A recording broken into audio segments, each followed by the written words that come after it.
Je suis né dans une famille ouvrière où on ne croyait pas nécessairement en Dieu.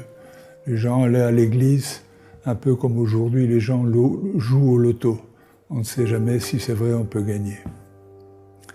Et la seule chose qui me frappait, dès que j'étais enfant, c'était la beauté de la nature. Et je pense toujours aux champignons, je pense aux oiseaux, je pense aux paysages de montagne. Et je me disais, ça ne peut pas être fait par hasard. Quelqu'un a dû faire ça. Mais quelqu'un, c'était quoi? Est-ce que c'était une force cosmique? Est-ce que c'était... Je n'en avais pas la moindre idée. Mais j'étais bien décidé de rechercher avec un esprit positif. Non pas de dire je vais prouver que Dieu n'existe pas, mais de dire je vais voir si Dieu existe. Et un jour, j'ai passé un pacte avec le Seigneur et je lui ai dit, voilà Seigneur, si tu me montres que tu existes, je t'ouvrirai mes bras. Et j'ai commencé à lire, j'ai lu la Bible, j'ai lu divers bouquins. Certains m'ont convaincu, d'autres beaucoup moins. La Bible est un livre assez difficile à lire au début. Mais je me souviens d'un passage qui m'avait énormément marqué. C'est dans le livre de Josué, qui est le 6e livre de la Bible. Et au moment de passer le Jourdain, Josué va dire à Caleb, « Je ne te donnerai pas Canaan tant que nous ne l'avons pas conquis. » Et puis la bataille se déroule et on arrive à la bataille de Gabaon. Et Josué se rend compte qu'il ne va pas gagner parce que la nuit va tomber. Si la nuit tombe, on enlève les armes, on met les morts et les blessés à l'abri et le lendemain matin, la guerre recommence. Si bien que Josué va prier et demander à la lune et au soleil d'arrêter leur course. Et la Bible dit pour la première fois, et la seule fois, dans l'histoire du monde, Dieu va accéder au désir d'un homme d'arrêter le temps. Et il arrêta le temps pendant presque tout un jour. Si vous allez voir un peu plus loin, dans le 2e livre des rois, le roi Ézéchias, qui sait qu'il va mourir, demande à Dieu de lui accorder un petit rabais. Et le Seigneur lui dit, « Ok, je te donne 15 ans en plus. » Et puis il le regarde et lui dit, « Mais tu ne crois pas que je sois Dieu? Que veux-tu que je fasse? Veux-tu que j'avance le temps de 40 degrés ou que je le recule de 40 degrés? De 10 degrés, pardon. 10 degrés, c'est 40 minutes. Et Ézéchias va dire, non, l'avancée c'est trop facile, recule-le.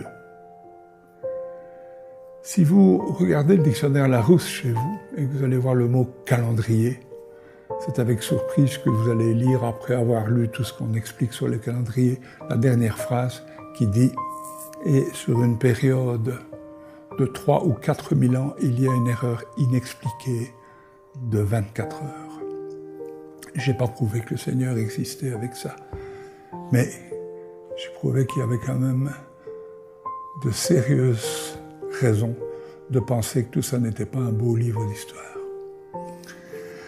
Et puis, le temps a passé. Je n'ai pas donné ma vie au Seigneur, mais je continuais à lire la Bible. Puis un jour, mon neveu est venu me trouver et m'a dit, voilà, je dirige une école qui était la seule école chrétienne qui existe encore aujourd'hui en Belgique, qui a été créée il y a 18 ans. Je voudrais savoir si je peux être à la fois pasteur et directeur d'école. Et donc il est venu travailler dans mon entreprise et bien sûr à partir de là, nous avons fait que parler de Dieu. Et le 28 mars 1999, j'ai donné ma vie à Dieu. On était à 600 km au sud de Shanghai. Ça veut dire que le pays est vaste pour donner sa vie à Dieu. Et puis le temps a passé, j'étais en bonne santé, je faisais beaucoup de sport. Et un jour, on avait déjà vu que j'avais beaucoup de cholestérol. Et puis un jour, je suis avec des amis en Belgique. Il faut savoir que mes entreprises étaient en Belgique et que j'habitais à 1000 km au sud, en France. Nous étions séparés, ma femme et moi, pour des raisons que vous saurez un jour si vous lisez un de mes livres. J'avais un caractère pour le moins difficile. Toujours est-il que quand on entre dans le restaurant, j'ai une terrible douleur dans la tête. Je prends ce que vous appelez un Tylenol au Canada, et puis je rentre dans ma chambre qui se trouve à 70 km de là. Le lendemain matin, quand je me lève, je sens que je ne vais pas bien du tout. Je me dépêche de prendre ma douche, je me dépêche de faire ma valise, je cherche la voiture, je vais manger un petit bout, je viens dire au revoir à Marianne, qui est la patronne de l'hôtel où je dors, et au moment où j'entre dans la cuisine, j'ai l'impression qu'on vient de me planter une hache dans la tête. Je m'assieds, je dis Marianne, appelez une ambulance et dites-leur que je fais un accident vasculaire cérébral. Quand l'ambulance arrivera, je serai déjà dans le coma, aveugle et tétraplégique. On va m'embarquer à un hôpital qui se trouve à 20 km de là, à Chimay. Les médecins, après 2 heures, diront « nous ne pouvons rien faire ».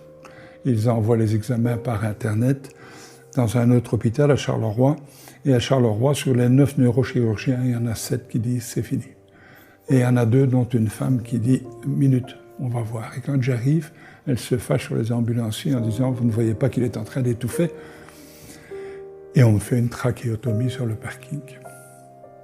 De là, je suis embarqué en salle d'opération où on va me faire une trépanation, c'est-à-dire ouvrir le crâne en soulevant un morceau d'os pour avoir accès au cerveau, et on va m'enlever 1,5 litre de sang. Ensuite, on va encore 2 fois me trépaner dans les 11 jours qui vont suivre. Et déjà, à ce moment-là, les médecins viennent trouver mon frère et disent « écoutez, ne revenez pas, on vous appellera. On vous appellera. » Après 46 jours, ils l'appellent effectivement et ils lui disent « voilà, on ne vous a pas dit toute la vérité. Mais on voudrait demander l'autorisation, vous demandez l'autorisation de débrancher les machines. Parce que votre frère est mort. Il y a plusieurs semaines, il est tombé en mort cérébrale, si bien que le cerveau n'est plus alimenté, l'électroencéphalogramme est plat, et que s'il devait sortir, ce qui est impossible, mais s'il devait sortir, ce serait un légume. Et mon frère dit non. Il n'en est pas question, mon frère est chrétien et on ne le débranche pas. Et ma cousine, qui se trouve dans la chambre, demande si elle peut appeler ma femme. J'avais fait une petite remarque tout à l'heure pour dire que ma femme et moi étions séparés. Et Christine lui explique ce qui se passe.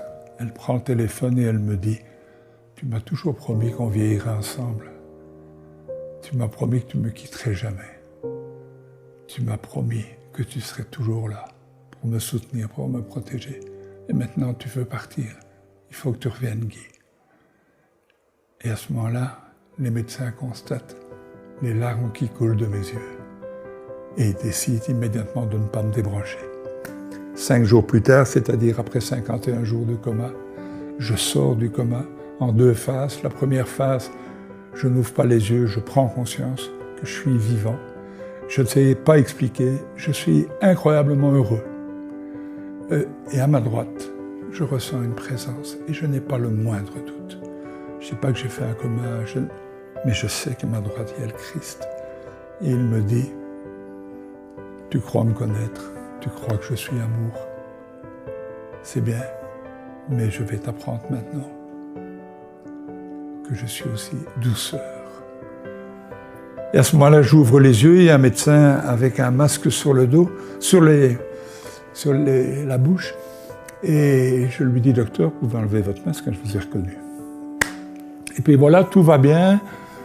Pendant quelques jours, j'ai perdu 48 kilos quand même. J'ai un œil qui souffre de diplopie, mais je devrais pouvoir me remettre.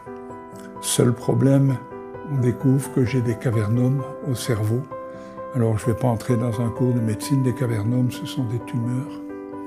Alors quand on a une tumeur, l'enlever c'est dangereux, c'est au cerveau. Le problème c'est que j'en avais 43. Donc quand mon fils m'annonce ça, je lui dis mais qu'on enlève. Il me dit papa, tu n'as pas compris, je viens t'annoncer que tu allais mourir. Je dis non, non. Tu vois ce Dieu auquel tu ne crois pas. Il ne m'a pas laissé sortir d'un AVC pour me laisser mourir de 43 stupides tumeurs. Je suis transféré à Saint-Luc. Le docteur Guérit vient et il me dit « Est-ce que je peux vous refaire une résonance magnétique, monsieur? Je vous en prie. » Il revient le lendemain avec une dizaine de médecins. Ils me disent « Voilà, on a les résultats. » Je dis « Oui, je sais. Vous savez quoi, monsieur? Que j'ai 43 cavernome et que je vais mourir. Vous n'avez plus rien, monsieur. Votre cas confine au paranormal. » Et vous voyez, s'il est une preuve, quand on la vit, de l'existence de Dieu, s'il est une preuve de l'amour immense, inexplicable de Dieu, c'est de vivre ce genre d'expérience. Le Seigneur après m'a demandé d'aller expliquer ça. Et aujourd'hui, je fais le tour du monde plusieurs fois par an pour aller expliquer ce qui m'est arrivé, pour aller apporter de l'espoir aux gens, parce qu'il y a trop de gens aujourd'hui qui ne croient pas en Dieu. Mais quand je dis qu'ils ne croient pas en Dieu, c'est que ils ont peur d'y croire, ils ont peur d'être déçus, ils ont peur qu'on dise d'eux « Oui, mais c'est un faible d'esprit, oui, mais il a peur de la mort. » Non, non, Dieu existe. Je l'ai rencontré et je peux vous dire, pour rien au monde, je ne voudrais avoir raté cette expérience, parce que le plus beau jour de ma vie, c'est le jour où je fais mon AVC. Alors,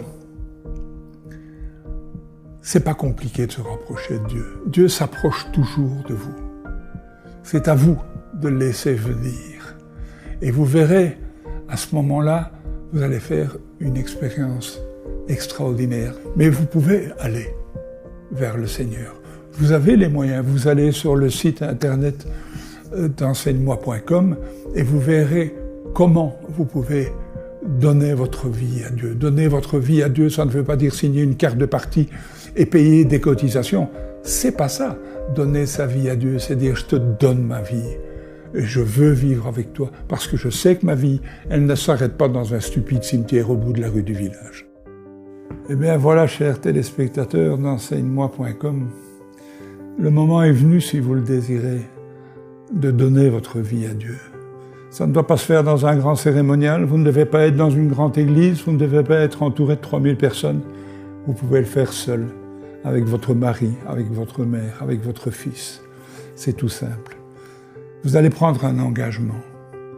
Vous allez reconnaître le Seigneur Jésus comme votre sauveur, c'est-à-dire celui grâce à qui vous allez avoir la vie éternelle, et comme votre Seigneur, c'est-à-dire celui qui vous dictera votre façon de vivre.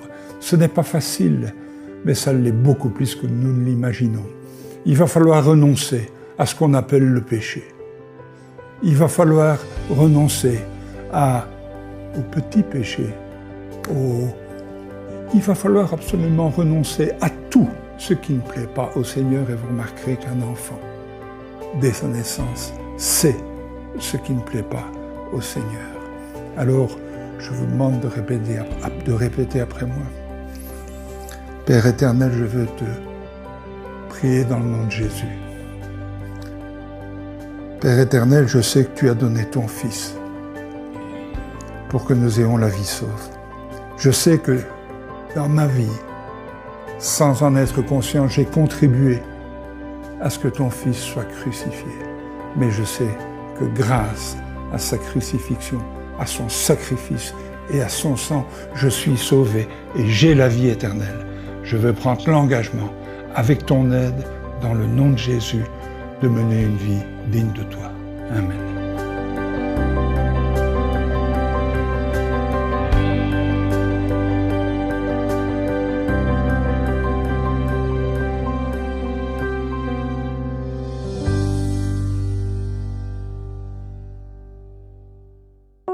Cette émission est rendue possible grâce au précieux soutien des partenaires d'Enseigne-moi Canal International.